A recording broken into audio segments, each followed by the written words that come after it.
Peggy 18.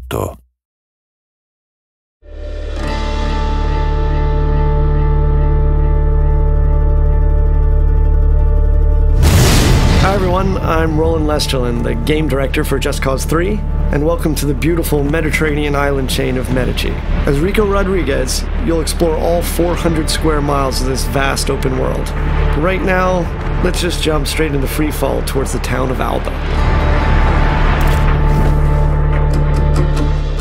At Avalanche Studios, we love building huge sandbox worlds, and everything you see here on the screen you can travel to. The hills, the mountains, the beaches, you name it, what you see, you can go straight to it.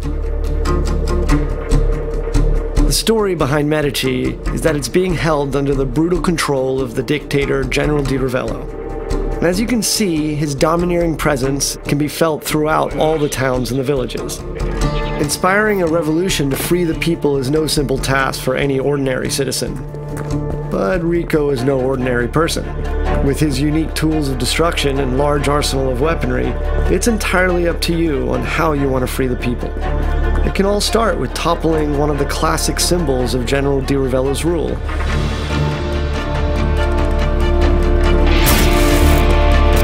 Here we'll see Rico using the physics of the world, and his new multi-tethers, to force Di Ravello's statue into inflicting damage upon itself.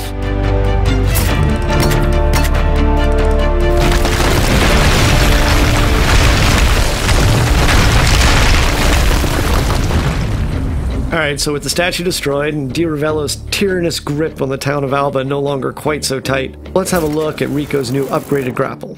As with JC2, traversal is very much at the heart of the experience. Medici is packed with activities, challenges, and opportunities for creative destruction. Now here we can see one of Di Ravello's propaganda spouting speakers, so let's make quick work of it and tear it down. Using his tethers, Rico is able to rip chaos objects like this from their supports. And as you destroy these pieces of propaganda, you further weaken Di Ravello's influence over the area. Gas stations were so much fun in JC2, we decided that we wanted to take them out of the core chaos progression system and just allow players to destroy them as many times as they want. And our physics play to our favor as a chain reaction kicks off and the whole place goes up.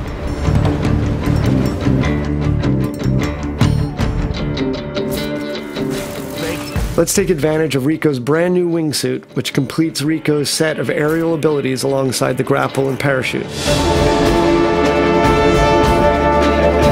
As you can see here, the sense of speed with the wingsuit deployed is unparalleled, and with the right terrain we can cover huge distances very quickly. Just as with the parachute, Rico can use his grapple to pull himself along, thus giving him an additional speed boost, and have tons of fun doing it.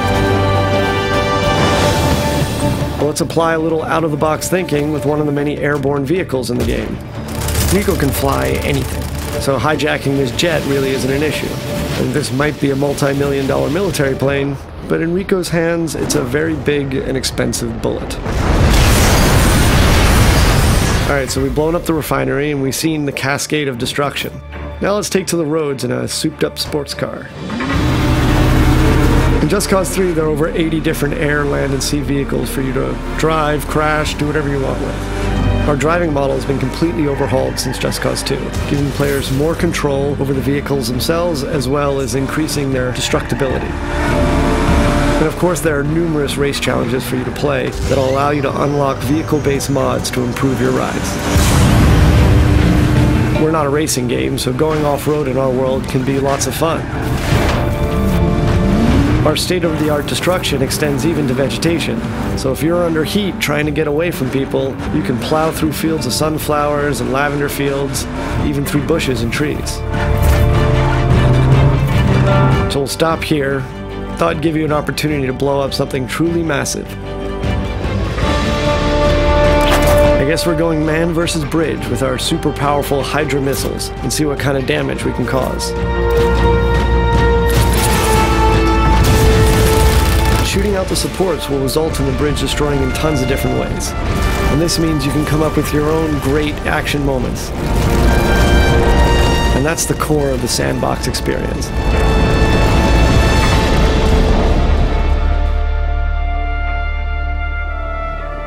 With the bridge out of commission, Rico can focus on the next objective. And to make that a little easier, we've instituted a new rebel drop system.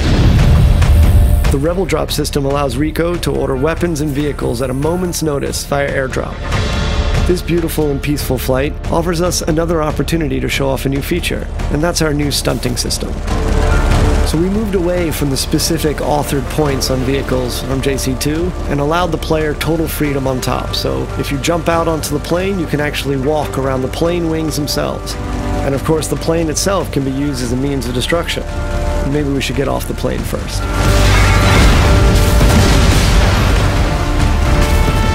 Let's swap out wings for wheels and take a motorbike for the remainder of our journey. And while it's nice to weave along Medici's roads with the wind in our face, it is inevitable that Diravello's men will catch up. We can do combat directly from the bike, and eventually defeating Diravello's military. And here we are at another of the General's huge military facilities. So let's put all of Rico's abilities and tools to the test, and take down Vigilator Sud's huge communication spires and satellite dish, and cripple the General's hold on Sirocco.